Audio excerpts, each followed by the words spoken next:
Republican presidential candidate Carly Fiorina. She joins us from Iowa.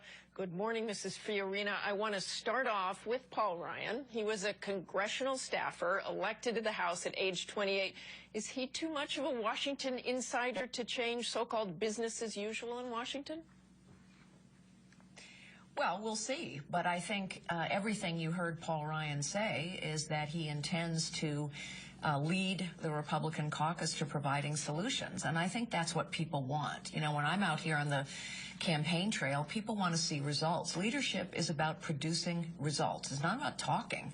It's about producing results. And so one of the things that I would encourage Congress to do is pass the budgeting bill that has been languishing in Congress for too long, pass the REINS Act, which gives Congress the authority, the accountability to oversee every new regulation that has an impact of greater than $100 million, and pass a border security bill so that we can finally secure our border. Those are things that would be producing results. The American people would see it, and I think it would advance the ball tremendously. Let's talk about the CNBC debate. Are you sending someone to the meetings here in Washington this evening, and do you think there should be changes?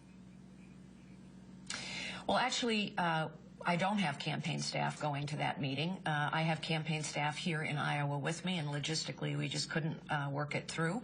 The RNC obviously made a decision to exclude NBC from subsequent debates. I think that was the appropriate decision. There has to be consequence when the debate process is abused in the way that CNBC did it. This is a debate series for Republican primary voters, and when you don't have a single conservative moderator, when the moderation earns boos from the audience, I mean, I've never seen that before, where an audience booed the moderation, and I hope it was a signal, quite honestly, to the liberal media that they need to be more deliberate, more balanced, and more respectful on your own Republican debate performance. primary voters and their candidates.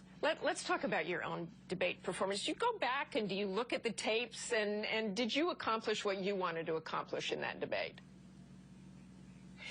Well, actually, I don't go back and look at tapes, and yes, I accomplished what I wanted to. You know, I remain the most unknown, or the least well-known is a better way of saying it, candidate on the field. In the August 6th debate, I wasn't even on the stage.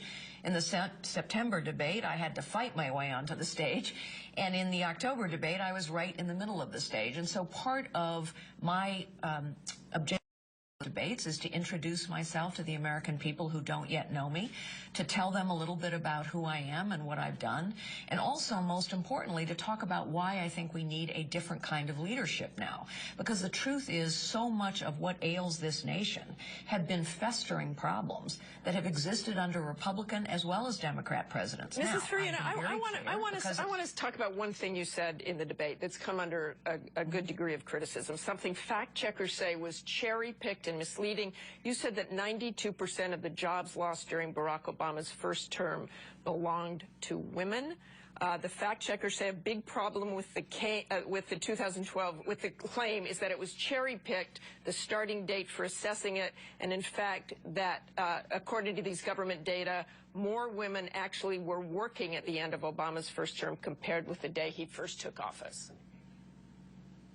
Well, in this particular case, the fact checkers are correct. The 92%, it turns out, was the first 3.5 years of Barack Obama's term, and in the final 6 months of his term, things improved. But this is what the liberal media always does. It attacks the messenger, trying to avoid the message. Here is the message. It is factually true that women have been hit very hard by progressive policies. It is factually true that the number of women living in extreme poverty is at the highest rate in recorded history. It is factually true that 16.1% of women live below the poverty line, the highest level in 20 years. It is factually true that 3 million women have fallen into poverty. Mrs. Fiorina, one of the things you just said that there was improvement.